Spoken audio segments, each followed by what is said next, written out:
Hi. How are you? Nice to see everybody. Hi, Martin.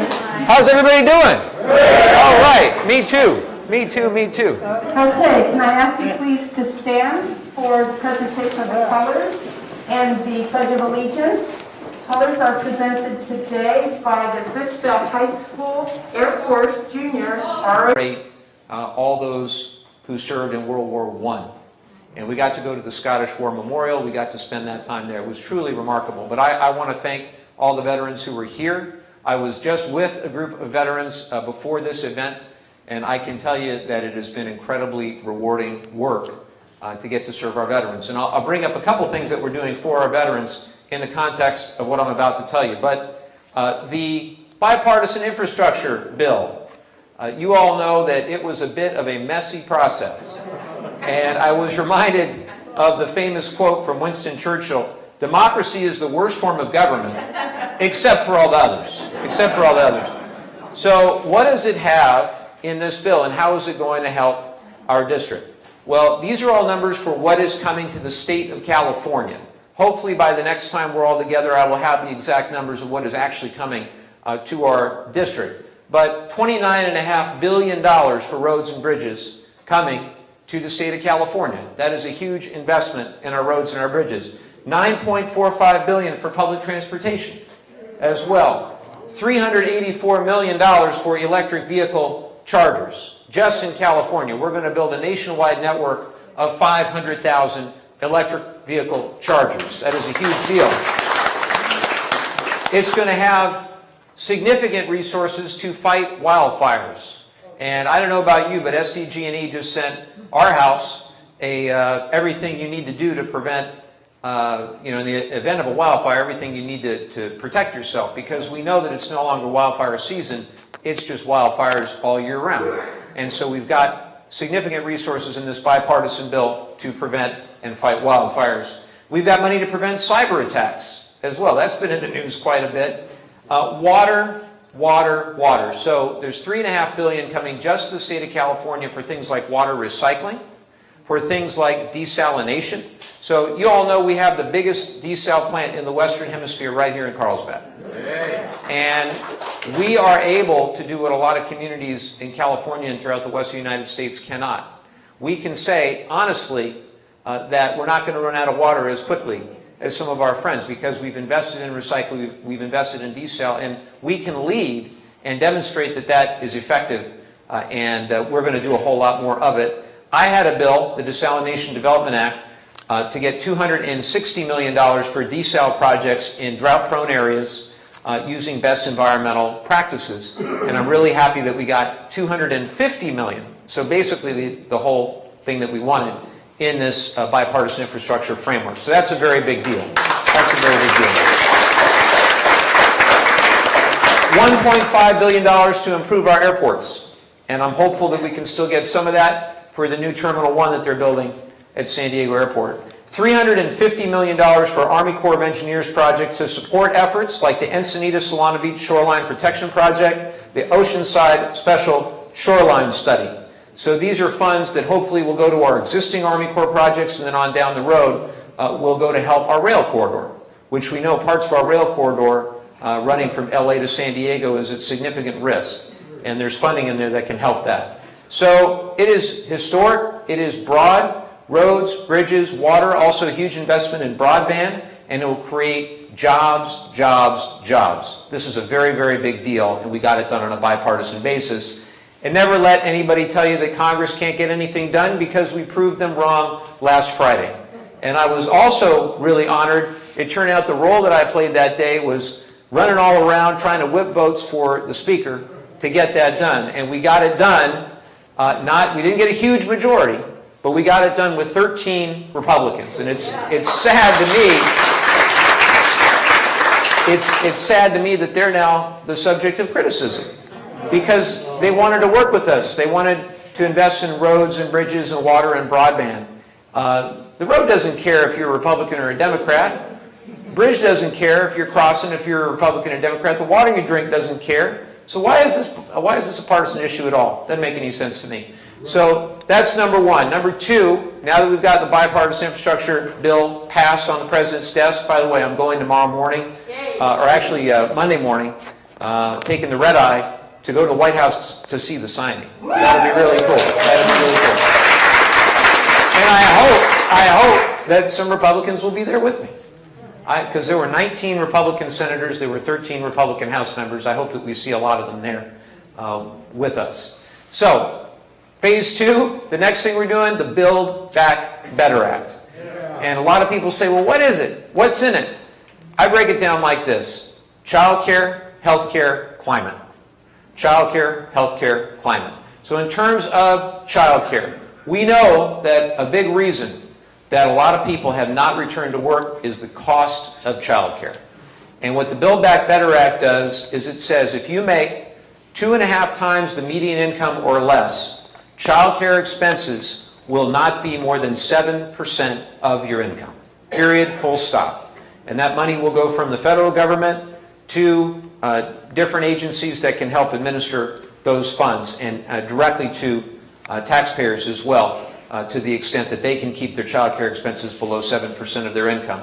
Number two, for the first time in American history, we will have universal pre-kindergarten for 3 and 4 year olds all across the United States. That's a very big deal.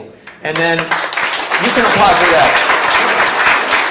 And then number three, you know about the child tax credit, how we expanded the child tax credit as part of the American Rescue Plan. We are going to move that forward for 1 more year. I'd like to do it for 5 or 10 more years, but we're going to move that forward for 1 more year. So if you have a child under the age of 7, you're going to get $300 a month, and if you have an older child, you're going to get $250 a month. We know that in the 49th district alone has cut childhood poverty in half, which is pretty remarkable, and we need to continue to fight childhood poverty. We know that when we invest in things like infrastructure, roads, bridges, water, broadband, or when we invest in children, that the long-term benefit of doing so is immense. It is immense. The second thing that I mentioned to you, healthcare. So a couple big things that we are doing. You might remember with the American Rescue Plan, we made it cheaper to enroll in the Affordable Care Act, particularly if you're of lower income. We are carrying forward that premium reduction on a permanent basis. So we anticipate millions more people will enroll in the Affordable Care Act that currently do not have health insurance. Number two, we're now going to be covering hearing aids as part of Medicare.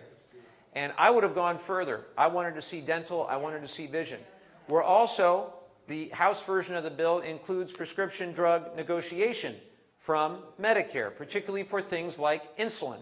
Insulin will not cost hundreds of dollars anymore under this plan. I would have liked to go further with that as well. But like everything else, it is a compromise. It is a compromise, a give and take, and we're going to get it done. We're going to work across however we can with our friends in the Senate to get it done. So lastly, climate. I mentioned I just came from the UN Climate Conference. And the biggest investment in the history of the United States in terms of climate is in this bill. Over $500 billion, $500 billion to invest in things that will help reduce our greenhouse gas emissions. From the way we move goods, the way we move people around, the way we build buildings, the way we generate electricity, and the way we grow food. About $320 billion alone in tax policies that will help you put solar on your roof or an electric vehicle or two in your garage. And we're going to do it for 10 years. Those are policies that will be around for 10 years. So huge investment in climate, huge investment in children, huge investment in healthcare. And the last thing I'll say about it, it is fully paid for, fully paid for. About a $2 trillion investment and about $2 trillion of revenue that will come in. Now, how are we paying for it? Well, we are going to unwind some of the more onerous provisions of the 2017 Republican tax bill. And I'll give you just a couple. Number one, corporate tax rate, minimum 15% as part of the Build Back Better. The top 200 corporations in the United States pay on average 8%. Many of you like Amazon Prime, I know I do, in our house. You pay more for your Amazon Prime membership than Amazon pays in taxes. That's simply not right. And the Build Back Better Act will fix that. Just the same, a global minimum tax of 15%. So you can, as a CEO, just go offshore all your jobs. Also, a new tax on stock buybacks. We saw a lot of CEOs that were taking all the revenue that they could, or all the profits they could, and just doing buybacks and dividends with it. And we're now going to treat that a bit differently under the Build Back Better Act. And we're going to invest in the IRS just to collect from tax cheats, because there are a lot of people out there not paying what they owe in taxes. And if we invest $80 billion, the estimates are that we could get $400 billion back. So I encourage you to read. We're going to have plenty of time to talk about the Build Back Better Act in the weeks and months ahead. But boiling it down, healthcare, childcare, climate. One other thing that's in there, very important, the ban on offshore drilling along the California coast is in the Build Back Better Act. And it's on page 851. Don't tell Joe Manchin that it's on. So far, so good. We're keeping our fingers crossed. So the last thing I'll say, $5 billion in the Build Back Better Act for our veterans hospitals. And that is particularly huge on this Veterans Day week. When we're thinking about our veterans, we're thinking about investing in the VA, not privatizing the VA. And I'm happy to talk more about that if anybody wants to talk about it. So if I go any longer, Ellen will say you went too long. So I'm going to cut it there. Is that okay, Ellen? All right. And I'm going to focus the rest of the time on why we do this in the first place, which is to take your questions. And then we'll talk more at the end about, if you're interested, how you can get more involved. So with that, Ellen, take it away. And thanks for all you do. I don't need this part. Okay, hi everybody. The way we're going to handle this, let me take this off so you can hear me a little much better, is that Misty is going to call out your numbers. August, wave your hands up here. We picked somebody out of the audience who has not volunteered for Mike. And in this case, didn't even vote for Mike. But that's because he still has a couple of years before he can even pre-register. So August, thank you for being willing to do this. And we found out this is not his first town hall. How about you? When you all were young teens, did you even heard of the town hall? No. Okay, so we're glad you're here. Thank you, August. Go ahead and sit down. So he's going to be randomly pulling numbers out. She will call them out. And when your number is called, just please come and walk around over here and wait for your turn. Misty will motion you up. You'll come and stand right about here. She'll motion you up. She will hold the mic. You're going to want to hold the mic. She's not going to let you hold the mic. You're going to put your hand on it. You're going to put your hand on it like this. She's not going to let you take it, just so you know. So you can try all you want to. It's not going to happen. All right, so 4-1. All right, after you're done asking your question, if you wouldn't mind going back and taking your seat, and Mike will answer your question for the whole group. Deal? Okay. Did I miss anything? I think you got it all. Okay. There you go. August, you're on. First three numbers. Okay, I'm going to call three numbers to start, and then after each person asks a question, I'll call the next number so you can get in line, as Ellen pointed out over this way. Last three numbers, 408, 416, 401.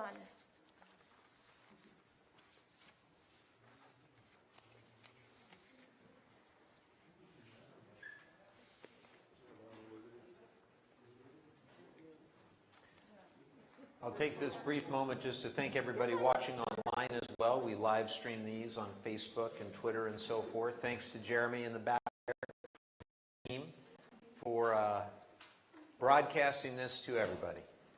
I think Ellen did forget one thing that I will mention. Each person who asks a question gets 1 minute, and Mike will get 3 minutes to answer. Okay, here's my question. It's about the filibuster, so I know. Yes. Give me your name. Oh. Give me your name now. John Marino, I live in Carlsbad, Thank you, John. and I voted for you Thank you, John. twice. That is not a prerequisite to attending our town hall, by the way. Okay, I got about 30 seconds. Take your time. Take your time. So, if the filibuster is done away with, and H.R. 1 and H.R. 4 pass. Does that supersede all of the Republican shenanigans at the state level in terms of voting suppression? Well, first of all, I think we do need to carve out voting rights from the filibuster, if nothing else. And I would encourage everybody, if you're really interested in this topic, about the history of the filibuster, how it's been used or misused for things like, frankly, white supremacy and racism. But the book Kill Switch by Adam Gentleson, it is a great read, and it talks a lot about the history and a lot of the misconceptions about the filibuster. So we passed in the House H.R. 1, the For the People Act, twice. Joe Manchin wasn't for it, and Joe Manchin and Amy Klobuchar worked on an alternative called the Freedom to Vote Act. The Freedom to Vote Act would, in many important ways, supersede state laws. For example, one of the things it's designed to combat in Georgia, remember how they wouldn't allow people even to have water in line? Things like being able to vote absentee, no excuse absentee voting, making Election Day a holiday, making sure that everybody who's legally eligible to vote can actually vote, making it easier, not harder to do that, creating the drop boxes. A lot of the things that, frankly, here in San Diego County and in most of California, we sort of take for granted because we have Shirley Weber as our Secretary of State, who actually believes that if you are eligible legally to vote, you should make it easier to vote, not harder to vote. So yes, the Freedom to Vote Act, if we got it through in the Senate, and we got it to the President's desk, would supersede a lot of those state laws. Just the same, H.R. 4, the John Lewis Voting Rights Advancement Act, would restore what the 1965 Voting Rights Act was intended to do, and the whole notion that if you were a state and you're going to do things that jeopardize voting rights, that they would need to be cleared in advance by the United States Department of Justice. The whole concept, pre-clearance, would be restored. And a lot of that was undone by the 2013 Shelby versus Holder decision. The third bill that I think we got to get across the line is the Protecting Our Democracy. Since we're talking about protecting our democracy, it's actually called the Protecting Our Democracy Act. I'm a co-sponsor of that. That would do things like make it a lot harder to ignore congressional subpoenas, for example, and not to let people off the hook when they violate the Hatch Act and use their official office for political purposes. The emoluments clause would actually get teeth. And under that Protecting Our Democracy Act, the president and the vice president, or the major candidates as well, would have to disclose 10 years of taxes. So those three bills, if we could get the three of them across the finish line, would be absolutely huge, even if we could get just the two. Now, to make it happen, we've got to get, you know who, our friend from West Virginia, to agree for a carve-out. My hope, and this is the last thing I'll say, happy to spend time with you after, we're going to get the Build Back Better Act across the finish line. And you know we need that same gentleman from West Virginia to be on board. And I think the president has been focused on getting Senator Manchin on board with the concepts in the Build Back Better Act. Once we get that across the finish line, I think the discussion has to turn quickly and meaningfully to voting rights, voter suppression, protecting our democracy, and preventing what we all fear, which is that in the United States of America, we cannot take democracy, we cannot take our democratic institutions or the vote for granted. And so that's where I certainly will want to be focusing next. Thank you very much for the question.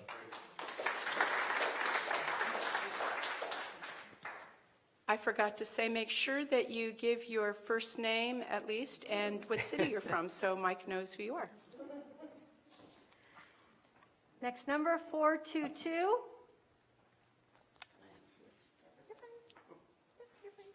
Hi, my name's Earl Henderson. I'm from Oceanside. How are you, Earl? I'm great. Thank you. Excellent. Thank you, Mike, for all your hard work and your transparency. Appreciate it. Given the current political climate in the country and the possibility of some of your Republican colleagues appearing to have aided and abetted the insurrectionists on January 6th, what steps are being taken to try and make progress on the passing of Build Back Better when all the Republicans publicly are in opposition to it. And you touched on that a minute ago, but a little more on carrots and clubs. Thank you, Earl. Well, first of all, the whole situation with Steve Bannon, where Steve Bannon is now facing indictment for ignoring a congressional subpoena, that frankly ought to be a wake-up call to Mark Meadows and to others who want to ignore their obligation to appear before Congress when they are subpoenaed. Pretty simple.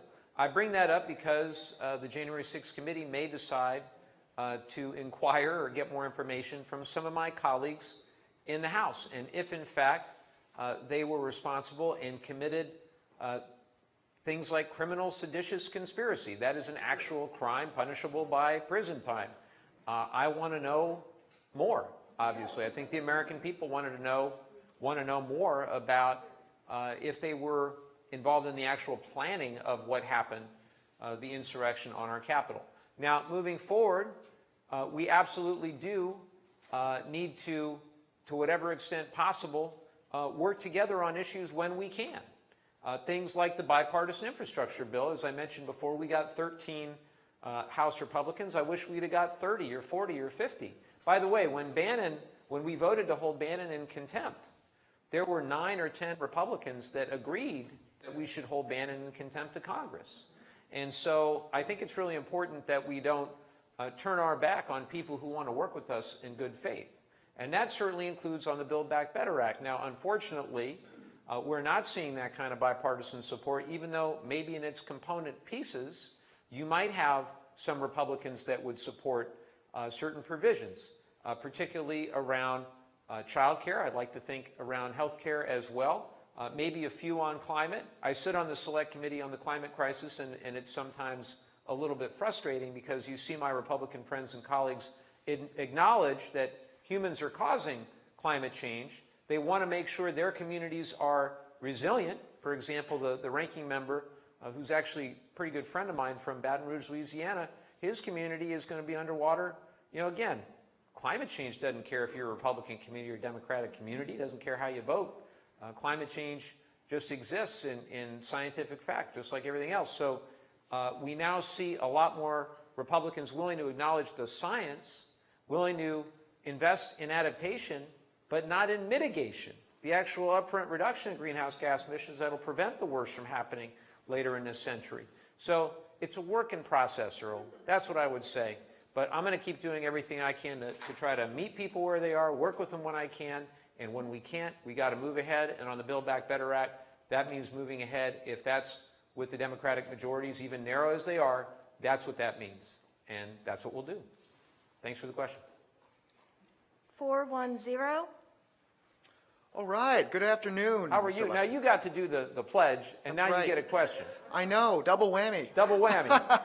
My name's Jose Chavez. I'm a student journalist from UC San Diego in La Jolla. All right. And, Go Tritons. Of course. Outstanding. One of our students in the International House recently brought her family over from Afghanistan. They're seeking refuge. And my question pertains to a story I'm writing for the week. What work is being done in the 49th District to help Afghan refugees settle, particularly when it comes to housing and employment? Great question. Thank you for writing the story. We're very fortunate to have 2 people in our district office, and maybe the easiest thing to do is I'll just make myself available or make them available, and you can connect with us and we can talk you through.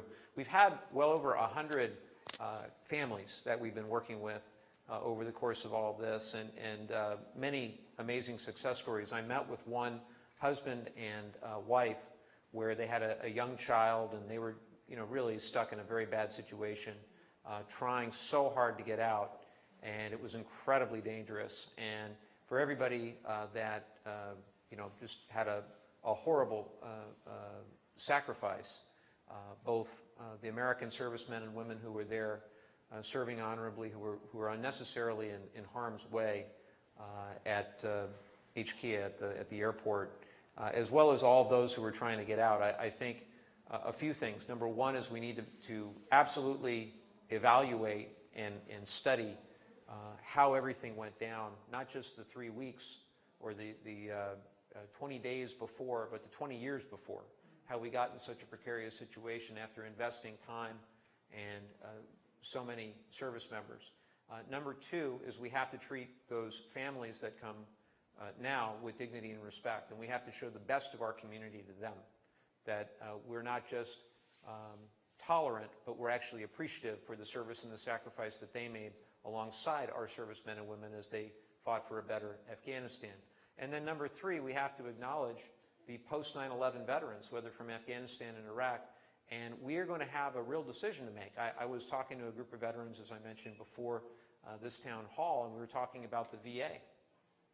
And post 9/11 veterans, the bulk of their health care costs are going to come between 2030 and 2040. And we need to make a decision, I think it's a pretty obvious decision, that we will invest in the VA itself and that we will provide them with the best care. Rather than privatizing the VA, the community care model that was started under Obama was completely misused under Trump, where as a percentage of overall care now, it went from 10% of veterans getting their care through community care now all the way up to 40%. So a lot to unpack there, but specifically on point with your question, I would love to get you some anecdotes of how our great team, and it takes a team, Shannon Bradley, just doing an amazing job, Gabby Ochoa in our district office, working one-on-one with those families. We'll be happy to follow up. Thank you very much. 417. And by the way, I love representing UCSD. I'm not supposed to comment on these lines, but I really want to keep UCSD. I will. Hi, Mike. I'm Judy Lubin. I live in Carlsbad. Hi, My Judy. questions are about redistricting. Well, that's a good segue. What are the criteria for redistricting? How are the lines redrawn? And is the body for redistricting nonpartisan? Supposed to be. So we have a Citizens Redistricting Commission in California. It consists of 14 people. You have 5 Democrats, 5 Republicans, 4 independents. And in order for them to agree on a new map, you have to get 3, 3, and 3. You have to get 3 Republicans, 3 Democrats, 3 independents, all to vote yes on the new maps. What we've been going through over the last, I don't know, month and a half, 2 months, is they've been coming up with what they call visualizations. Adam Berkowitz is in the back, our campaign manager, and I think when all this is done, Adam will have, aged about 20 years in 2 months, but we're watching, and we're not weighing in. It's not like I'm calling in saying, hey, this is, Mike from, wherever. That's not how to do it. But I think it's all pretty self-evident. When you look at our district today, we're a coastal district. We represent those communities of interest along the coast, things like beaches, coastal tourism, recreation, trying to deal with some of the environmental concerns like at San Onofre. And you just hope that the commissioners understand that. And, we're just going to, whatever they do, we're going to be ready. We're going to be ready to win come next year. And, we're going to have to communicate with new voters as well. Under virtually any scenario, like right now, we'd have new people to communicate with in Orange County. We'd have new people to communicate with in San Diego County. And whatever it is, that's the outcome. And we'll all, move on, knowing full well that that'll last 10 years, and then they'll all redraw it again. So it is intended to be independent. It is intended to be nonpartisan, and I will trust the process as we have done. Thank you for the question. Thank you. Okay, 414, 406, and 419.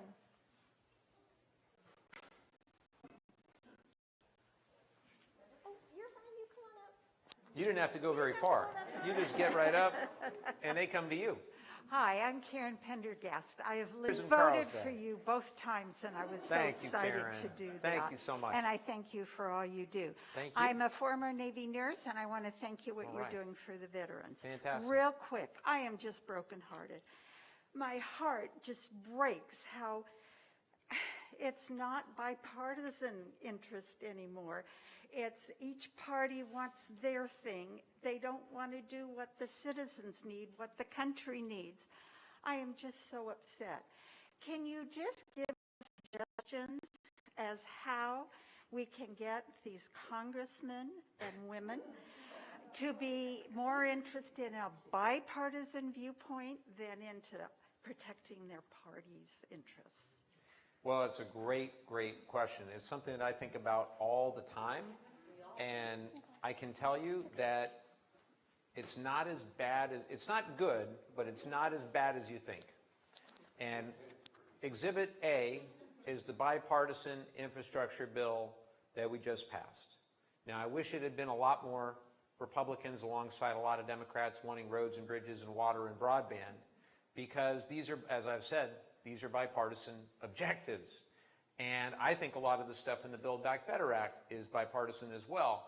What was so disappointing to me is when 13 Republicans voted across the aisle and voted for infrastructure, for crying out loud, for infrastructure, you had certain Republicans on the far right calling them out, saying, here's their phone numbers, they're not real Republicans, you know, vote them out. Because they want roads. And, I mean, really, bridges, water, high-speed internet. This is like crazy stuff. So those Republicans that were calling them out, they were putting, obviously, the good of their political party, because they didn't want to give Biden a win, is kind of the meaning of all this. And that's really unfortunate. I can go back, actually take it back about 3 years, and we were meeting as the Democratic caucus, and the Speaker of the House had a pamphlet, and she went to, it was about a room of about this size, and she said, okay, in my hand I have a pamphlet. It is the infrastructure package that we want to negotiate with the president, with Trump.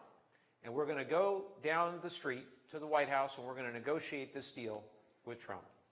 And she was just laying it all out there, that that's what we were going to do. And for anybody concerned that we're going to give the president a win, well, we want infrastructure more than we care about whether the president wins or loses, right? When the shoe was on the other foot, that's where we were. Now, they went down to the White House, and let's just say Trump wasn't real interested in a deal. For the guy that wrote The Art of the Deal, he wasn't exactly interested in a deal. And he actually wound up having a meeting with them that lasted about 2 minutes. He said, stop investigating me, and he, kicked them out. And then he had a press conference outside in the Rose Garden saying, we're not going to do a deal, that kind of thing. But even with President Trump, we were able to get the U.S., Mexico, Canada trade deal across the finish line. And we did that with Democrats and Republicans alike, and it yielded a huge victory for our region. We got $300 million to clean up the Tijuana River Valley as part of that. And we worked across the aisle to get it done, and I was really proud that the EPA just announced their plan to do it. I just talked to Administrator Regan earlier this week about how we're going to get this done. So I'm not giving up. That's the bottom line. And I think what you should know is that if you've got 435 members of the House, I think you probably have 350 of them who feel like I do.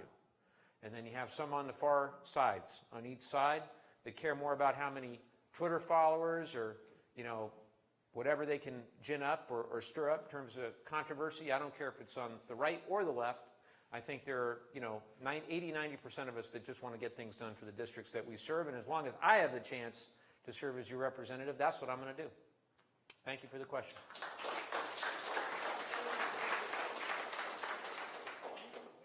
.404 and 409.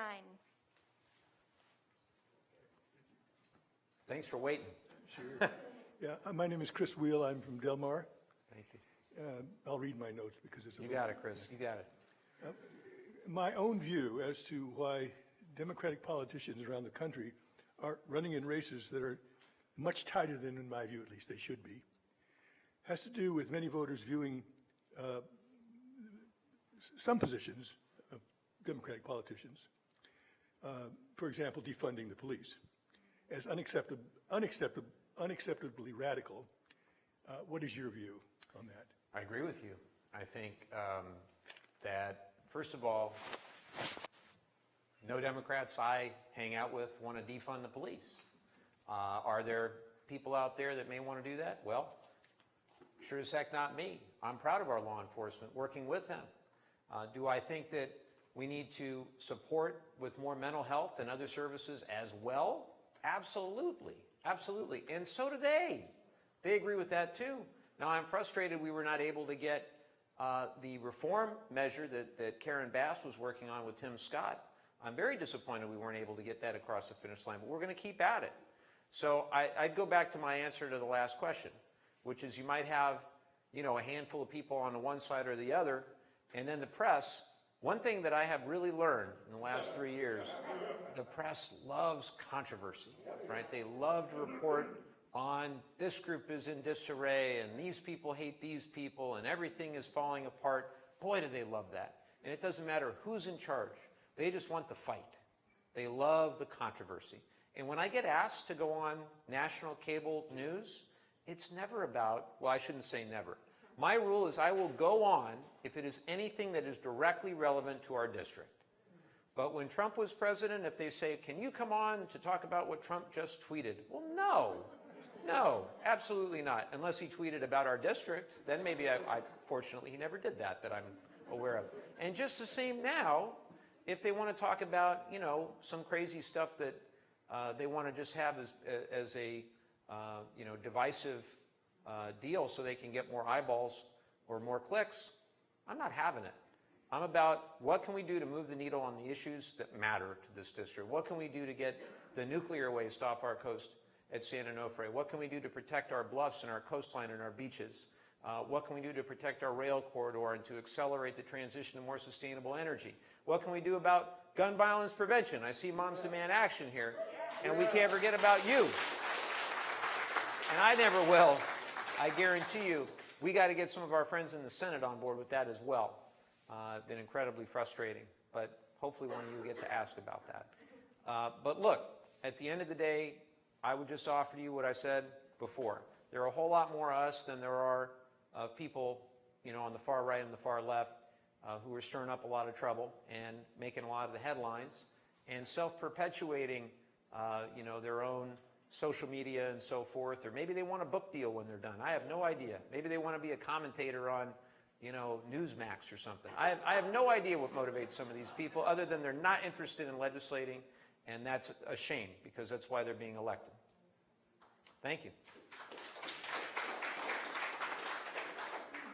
421. What is this? 411. He's got a map that says optimism, which I like already. We're all in this together. I love it. We are. I agree, and we are. Well, thank you, Mike. My name is Matthew Cook. I'm a new constituent. Oh, cool. Where are you from? So, Decision. What do you think? Oh, great. Absolutely. So that leads me to, you know, the kitchen table today. I'm just lapped a year here. My present was a 10% increase in my rent and no increase in my wages. I was one of the lucky ones because I am a resident of that complex. New residents are 33% higher for the same unit than last year. Yeah. My question for you is, what role do you think the federal government should play and could play in that housing crisis before it gets to a homeless crisis? We can't afford this and we need help. You're absolutely right. It is completely out of control. I worry a lot about the cost of living in this community. I worry about the cost of goods in this community. I worry about the cost of fuel. Just looking down the street from here, 515, it's just everything's getting out of control. I absolutely get it. When it comes to the legislation that we're doing right now, it has significant money in there for first-time home buyers. Now, the hope would be that over time you'd be able to qualify for some of those programs. It's also got plenty of money in there to help with affordable housing. Now, obviously, if you're working, it's tough to make ends meet in North County, San Diego, and I totally get it. One of the other things that we're doing in the bill, and it's still the details are still to be worked out, but in 2017, if you remember the Republican tax bill, they put a cap on what you can deduct from your state and local taxes of $10,000. And in our district, 62% own a home. The average home is rapidly approaching $1 million. It's about $880,000 the last I checked. So just your property tax bill, if you're a homeowner in our district, is going to get you close to your $10,000 cap. The average in our district for the SALT before 2018, when cap took effect, was $25,000 is what people were filing. Now, I bring this up because in our bill, we lift that cap. Now, it's lifted all the way to $80,000 in the bill as we have it in the House. I think that's probably going to change. I think there'll probably be some income limitation on that, maybe $400,000, $550,000. That's the range that they're talking about. But that'll help. Things like the child tax credit hopefully will help. Getting at all the different aspects of why things cost a lot is tough. But again, childcare, healthcare, prescription drugs, trying to help with first-time home buyers, all of that has been in play. And the challenge that I've seen is that the pandemic has created a huge challenge, obviously, for our supply chain. And in addition to all the other things in the bipartisan infrastructure bill, $17 billion for ports to try to help with the supply chain issues that we're seeing. About 40% of all the goods in the United States are going through 2 ports in Southern California, keeping those open 24/7. So all of it is chipping away. It's like, how do you eat an elephant? One bite at a time, right? And when you think about all the factors that make things expensive in a place like ours, or like Chicago or Seattle, for example, those are all expensive places to live. But your point is incredibly well taken, and I will continue to do everything I can to make the quality of life as high as we can here and the cost of living as affordable as possible. Thank you and welcome. 427. Hi there. Congressman, my name is Justin. I'm one of your constituents from here in Carlsbad. Thank you, Justin. I am interested in understanding your position on border security. I think, as you may be aware, Customs and Border Protection has reported over 1.7 million encounters with illegal border crossers just in fiscal 21. Yep. That, and who knows how many actually came across. Those are the ones that they caught. What are you doing to secure the border and bring that number down? Well, thank you for the question, Justin. And I think there's a false choice out there that we can have a border that's secure or we can treat people with humanity, right? So we can do both. We have been doing both. We will continue to do both. I have been to the border multiple times, met with CBP, met with others down in Otay Mesa and on our border, and I have asked them a lot, and will continue to, what is their ideas? What are their ideas? How can we get a more secure border? What do they need? Do they need a wall? Do they need more technology? Do they need more personnel? And the answer generally has been they need more personnel and more technology. So what we've been trying to do is fill the personnel backlog. They had around 3,000 people that they wanted to hire. And the other thing that we need to do is consider we have about 328 ports of entry along the southern border. And the challenge is not basically building a wall in between those ports of entry. It is securing those ports of entry themselves, making sure they have the scanning technology, making sure they have the adequate personnel. And that includes down in San Diego. Now San Diego is better off than a lot of other parts along the southern border, Arizona, Texas, and so forth, where they haven't made those investments. We've invested hundreds of millions of dollars in our major ports of entry, and we're doing even more at San Ysidro right now and at Otay Mesa. So I'm going to continue to work with CBP, ask them what their needs are. I can tell you that I have consistently voted for the appropriations requests on the Homeland Security Committee to have a secure border, but I've also always fought, will always fight for people to be treated humanely. And I go back thinking about my own grandparents. My mom's parents came from Mexico to the United States. I know you wouldn't know it unless you knew my story looking at me or my last name. But my mom's parents are from Mexico. And my grandpa came when he was 12. My grandma was 5. And they didn't have any money. They didn't have any formal education, didn't speak any English or anything like that. But when they got to the United States, they saw the U.S. as this beacon of opportunity where if they worked really hard and they did everything they could to, in their case, start a small business, a jukebox rental business, what my grandpa did, that they could have a much better life. And they had 5 girls. All the 5 went to college. My grandparents didn't even graduate high school. And they're not alive, unfortunately, but I know they would be very proud that their youngest grandson is now in Congress. I would like to think, so Justin, I would like to think that could still happen. I would like to think that could still happen. And the only way it will happen is, yeah, we need security, absolutely, but we have to treat people with respect and dignity. And we have to acknowledge their contributions to the United States. Now, the last thing I'll say, because I think he's about to get my red flag, is that we, in the Build Back Better Act, we are trying to do what we can to get some sort of common sense immigration provisions in there.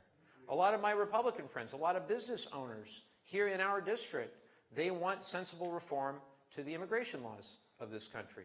And getting it done requires the Senate parliamentarian to agree, and it's not easy, but we'll keep at it. And I'd love your suggestions, and I'll stick around. And you can all, by the way, anybody can also email me anytime, or they can send Adam a message, but it's just mike@mikelevin.org. Pretty simple. And I have 10 hours a week on an airplane, and I actually read all my email. So you can always email me as well. Thank you for the question, Justin. 413400. Sorry for going over. All right. Come out and just wave that red card at me. Hi. Hi, My how are name you? is Sarah Buck-Kachaluba, and I also live in Carlsbad, and I also voted for you twice. Thank you. And I work at UCSD. All right. Another UCSD Go Tritons. fan, yeah. And so many good questions, and I'm like, oh, I could ask more about that. But my question's a little different. I heard a report really recently, past week on NPR, about House Bill 40, Oh, yeah. to authorize commission to study and develop reparation proposals for African Americans. And I'd just like to hear your thoughts about that. Do you support it? And if so, how do you think that that could best be approached? So What could it it's a look bill that Sheila Jackson Lee from Houston has tried many, many years to bring to the floor, and I co-sponsored it, and a lot of my colleagues did too.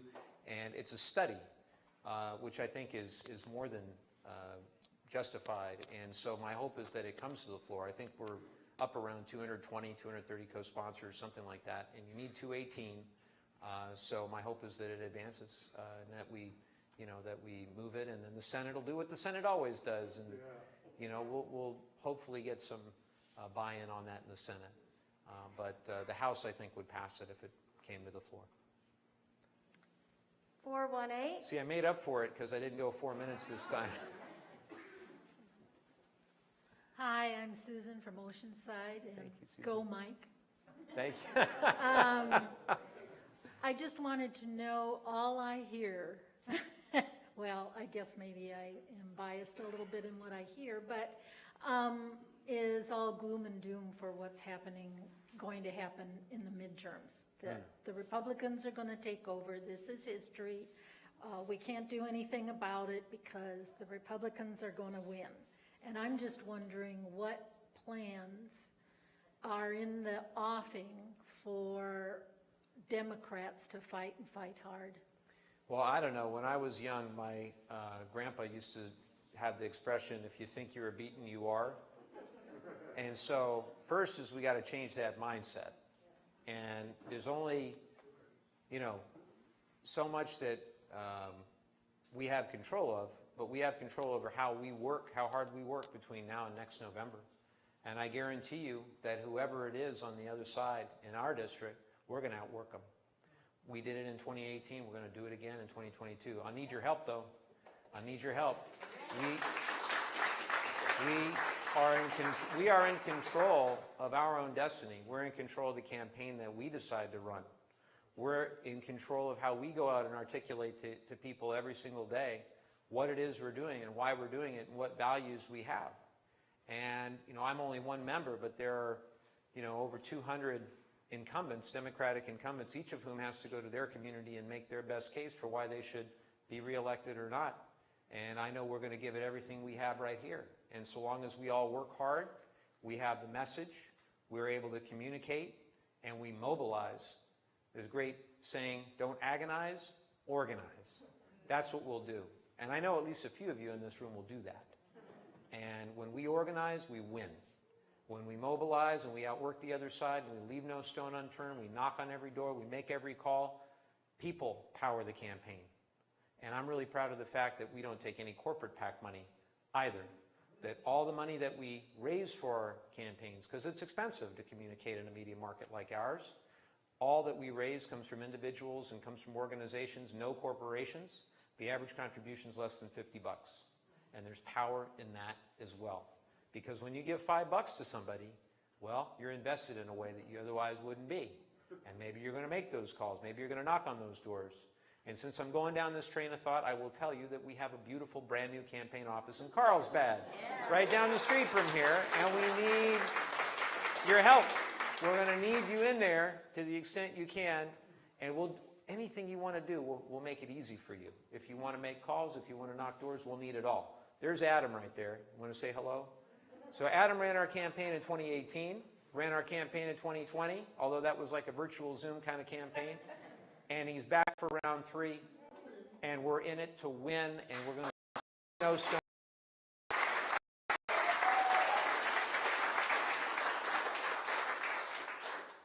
426. Hi, Congressman. My name's Adele. I'm Hi, from Adele. Solana Beach. You've answered quite a few of my questions, so I need to reframe. Okay. I'm going to come to inflation. Yeah.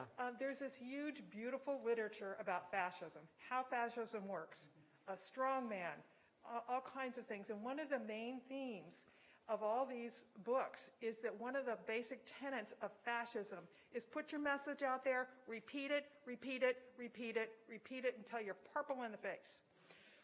I don't see us doing that. I see we have a big opportunity on this inflation and blaming it on Biden.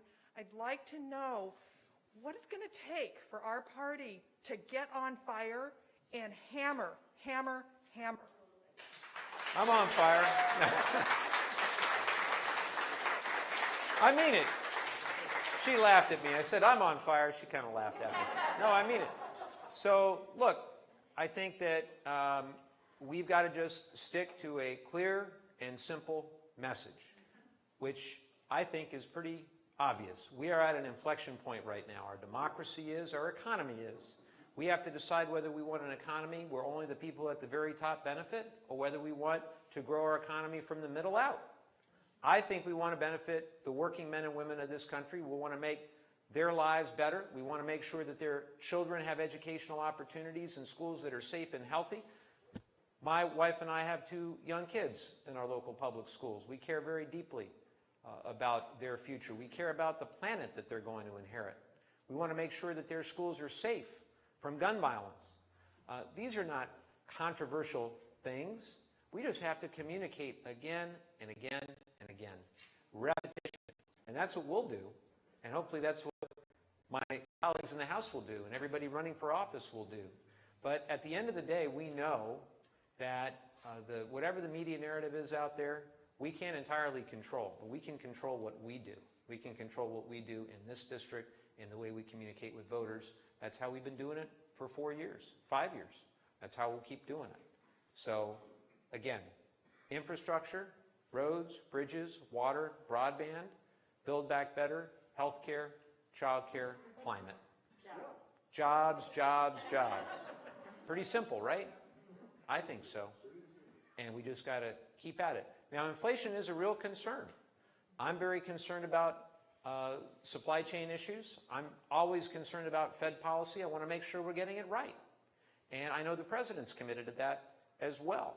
We just went through an unprecedented economic and public health crisis, and we're not entirely over the economic or public health crisis as of yet. We're working real hard to get there.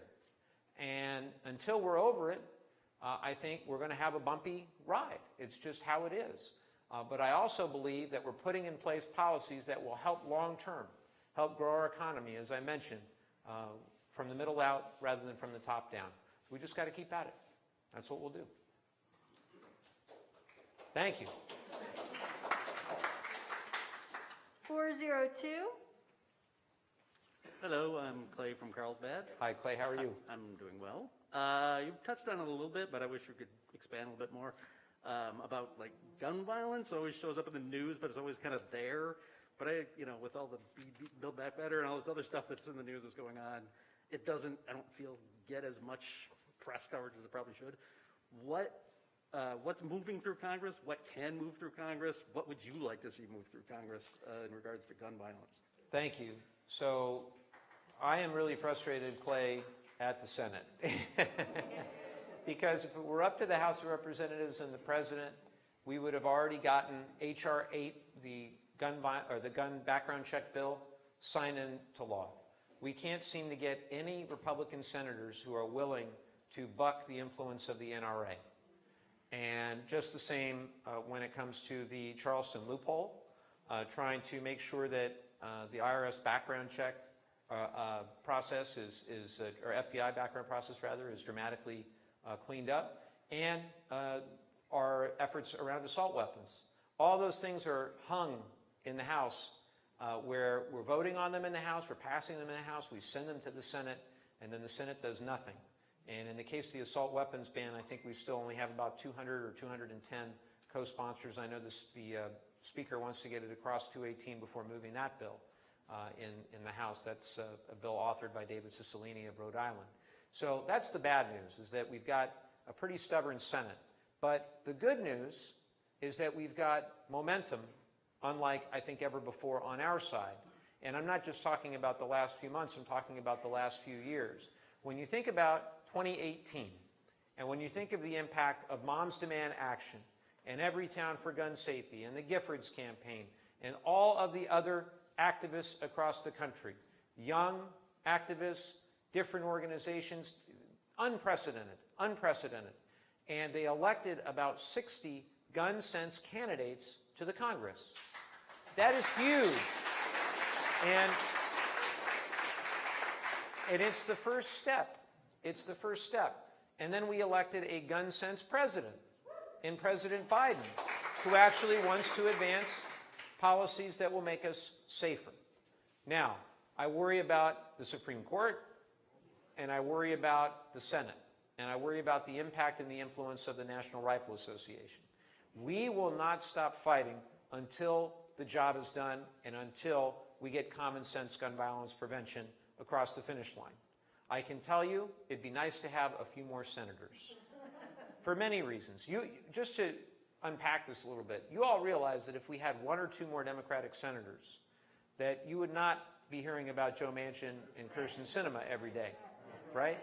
So that's why it's really important to, if you can, help out people like Val Demings running in Florida, or Tim Ryan running in Ohio, or Raphael Warnock trying to hold his seat in Georgia, or several of the other candidates who have yet to emerge all around the country. My good friend Connor Lamb is running, one of my colleagues in Pennsylvania. He's got a primary there. But, you know, my friends that are leaving the House to run for the Senate, we got to help as many of them as we can as well get across the finish line. So it's all building. The momentum is still there, and we can't lose hope, and I know we won't.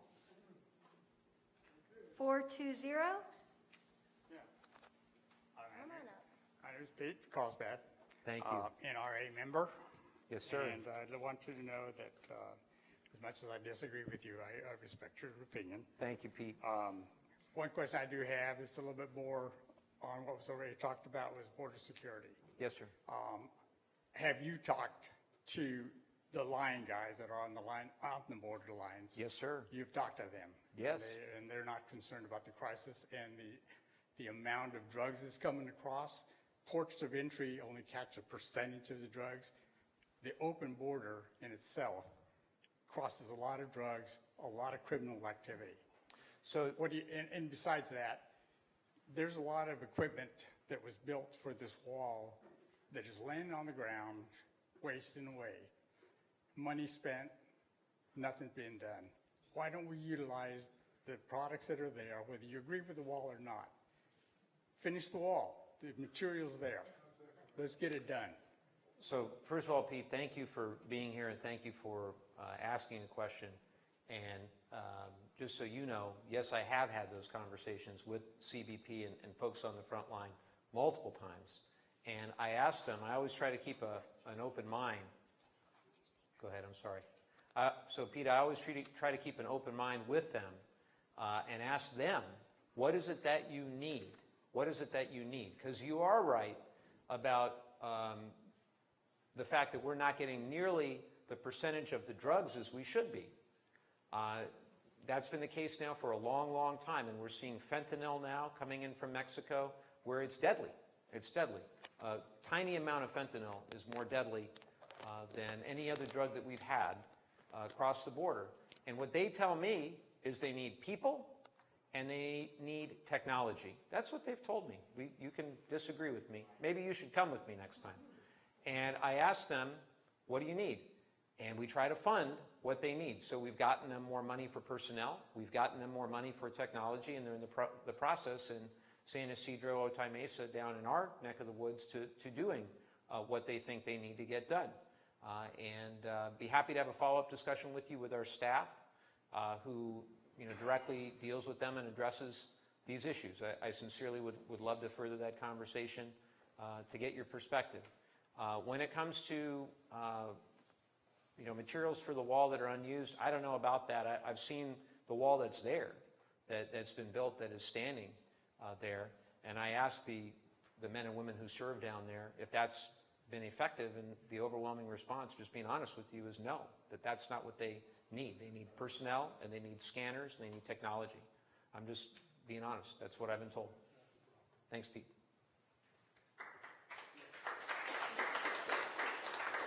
Hi. 425.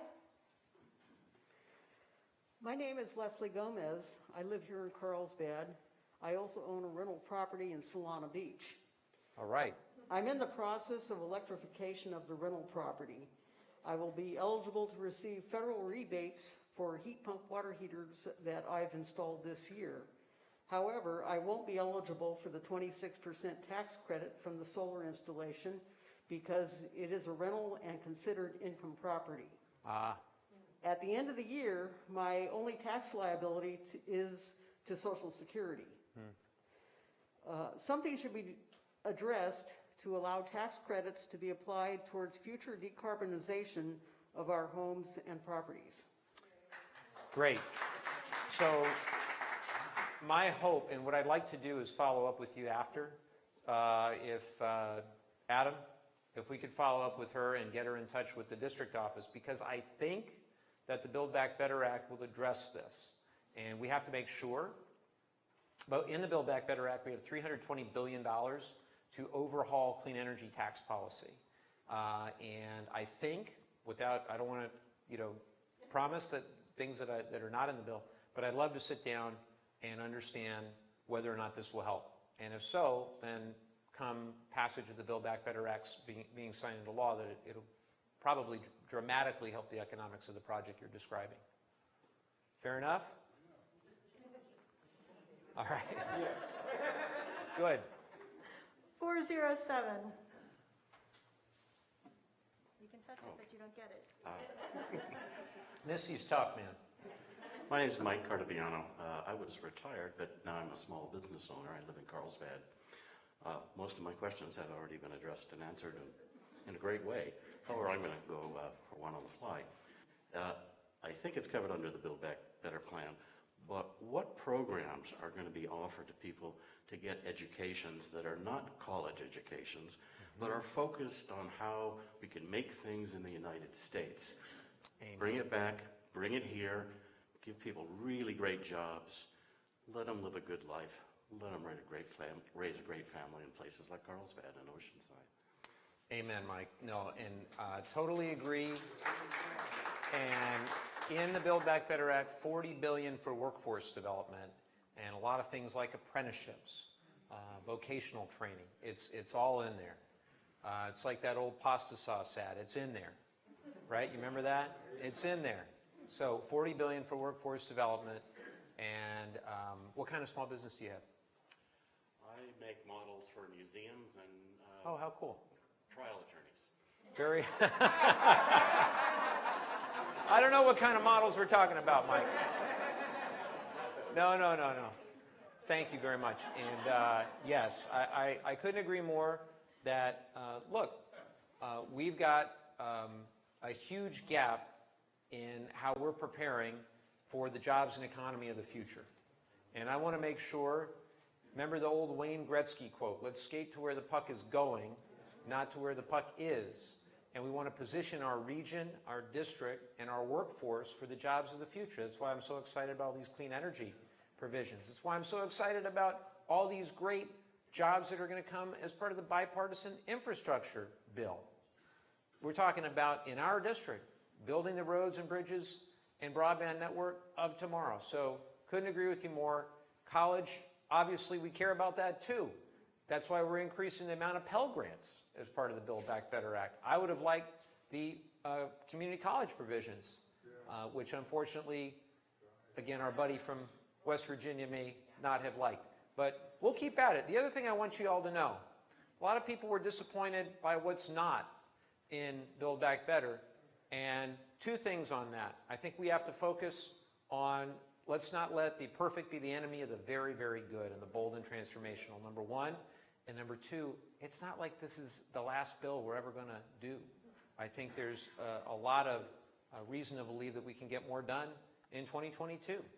And I think that the naysayers, people who think that we will never have the opportunity to do anything ever again, I don't think that's true. I think we're just going to keep at it. We're going to keep working hard. Thank you, Mike. 403. Well, first of all, thank you for serving. Thank you. It's What's your name? amazing. What's your My name? name is Frank. I'm a Carlsbad resident. Thank you, Frank. I really appreciate what you're doing in terms of taking care of our veterans. I really appreciate what you're doing for the environment.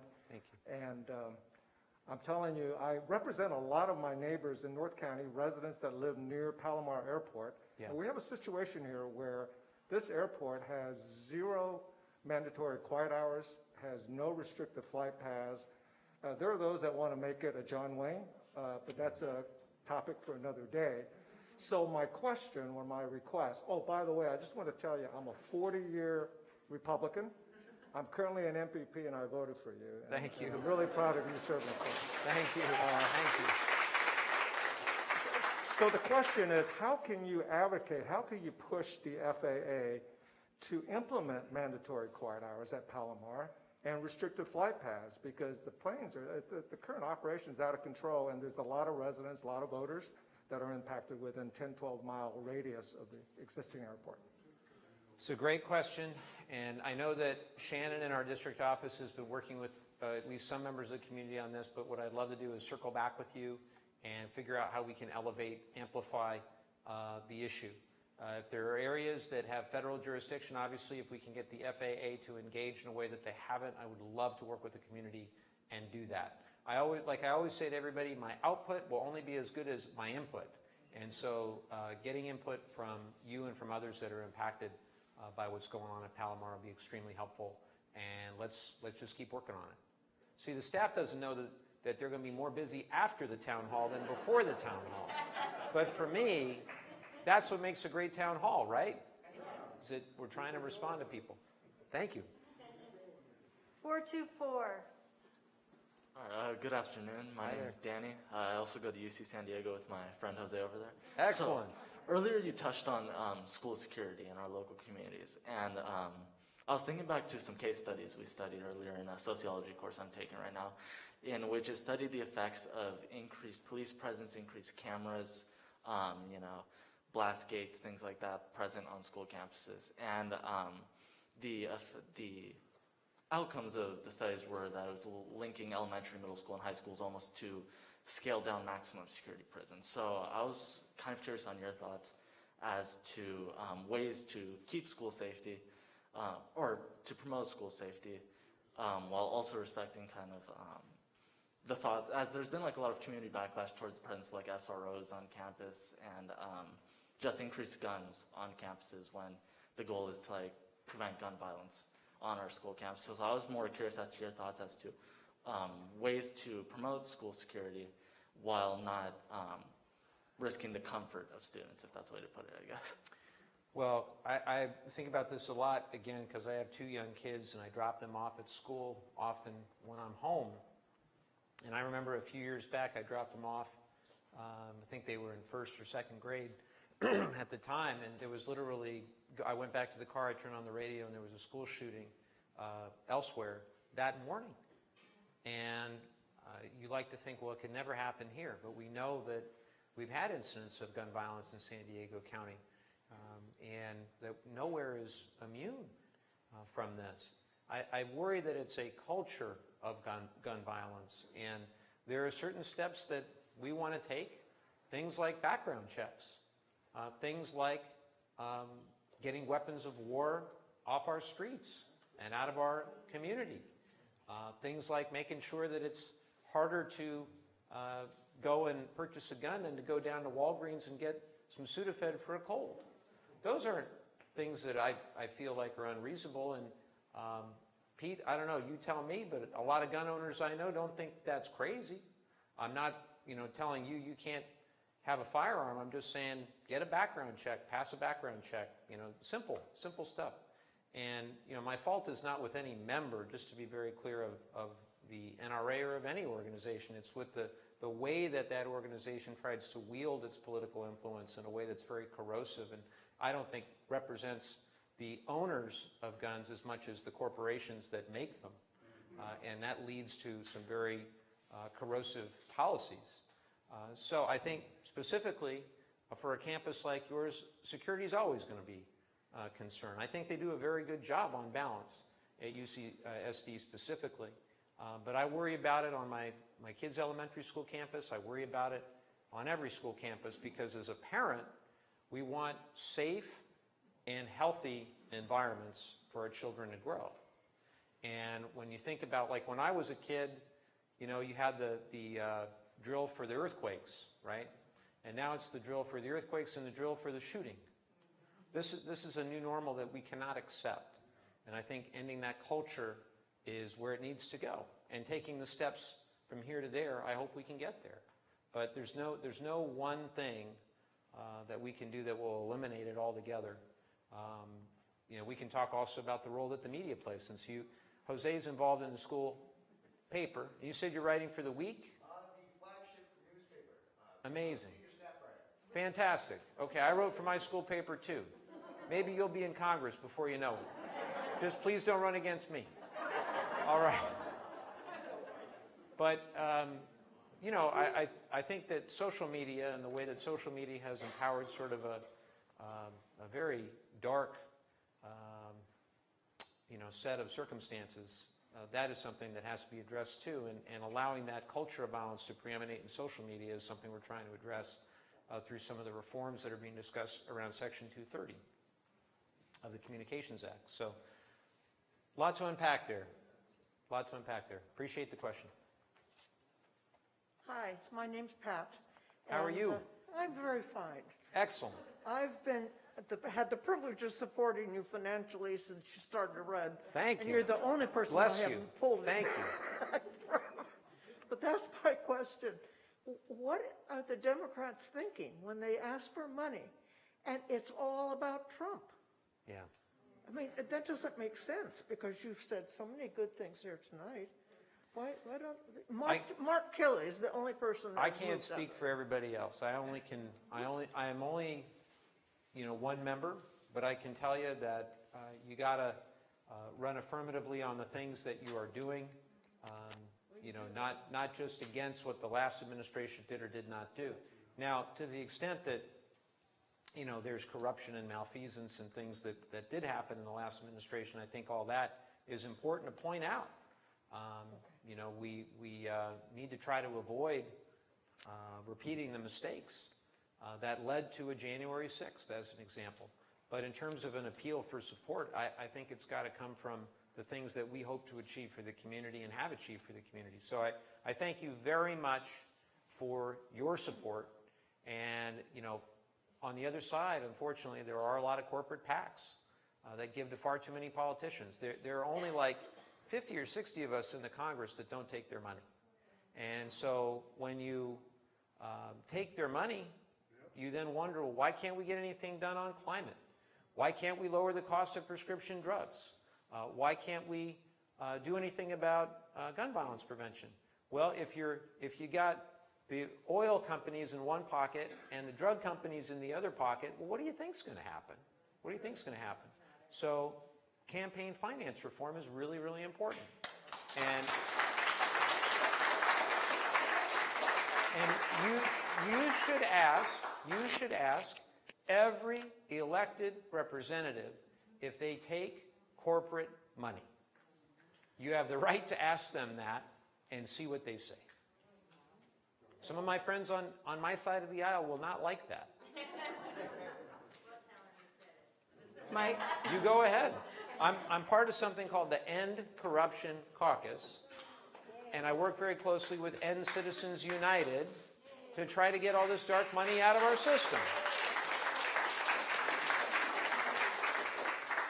Mike, this is your last question. All right, and you've been waiting patiently.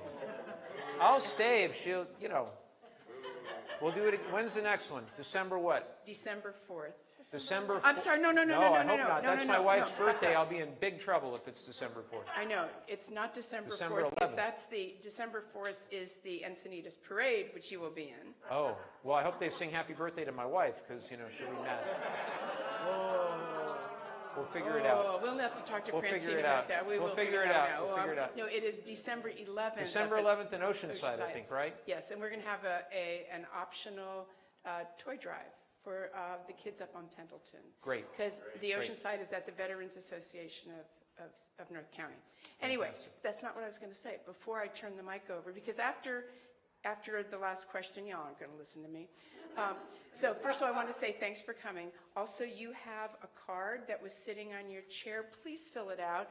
We very much believe in continuous improvement. So tell us what you liked. Tell us what you didn't like. Be nice. If you didn't like something I did, my name is Misty O'Healy. If you did like it, it's Ellen. So anyway, so that's it. But just please do fill out those cards. There'll be people standing at the back. If you turn around the back, wave it up high, Robert. There's a box. There are people out there who will collect your information, and that's it. So I'm going to turn this over.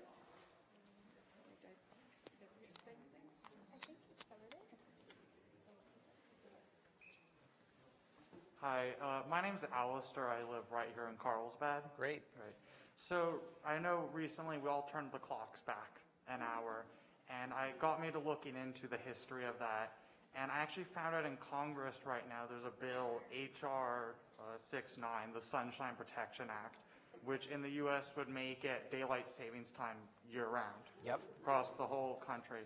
And I know right now it's in committee in the House. And I want to know, is it looking like it's going to come out and come to a vote, or is it going to die in committee like it has in the last 2 congressional sessions? So I don't know, but I will look into it and we can circle back. But I do know that we changed daylight savings time. I was just reading about this only like 5 or 6 years ago, where we made it 8 hours instead of, did I get that right? I think it's 8 hours different. So it's fascinating. I have no idea why we have evolved to the place that we have, but I would certainly look at, I'm stuck in between time zones all the time. So I never know, like I'll wake up and I'll say, which direction is the plane going? But I totally, I've read about that recently and will totally follow up and learn the status of that bill, because it does make good sense. That was the last one. That was an easy one. Do you have a question? Well, no, but if your question didn't get asked, you can send it to info@mikelevin.org. And you really can email mike@mikelevin.org, and I really will get it. And goodness knows how many people I just said that to on Facebook. So let me just say a few things. One is I really want to thank the amazing Ellen Montanari for all that she does.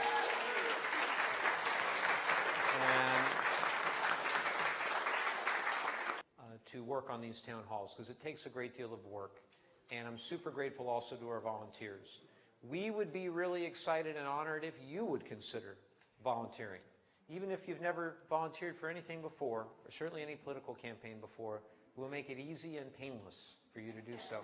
Or if you're watching at home and you're interested in volunteering, we have a brand new office in Carlsbad, and really would love to see you there, right off Palomar Airport Road. I think you could just go mikelevin.org/volunteer, right? Or you go to our website at mikelevin.org, you can certainly click on volunteer.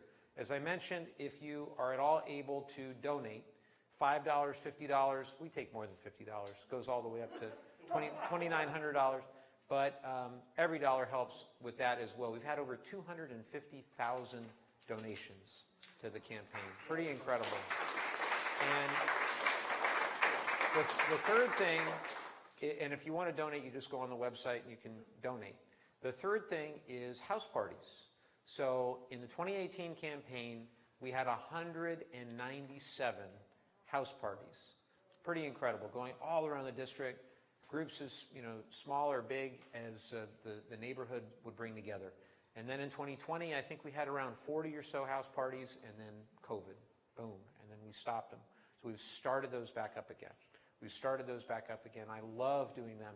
And if you're at all interested, I know at least a few of you have hosted, if you're at all interested in hosting us at your home, or you know a neighborhood, or you have a friend that might have a nice house or something, we would love to come to your neighborhood and meet your neighbors.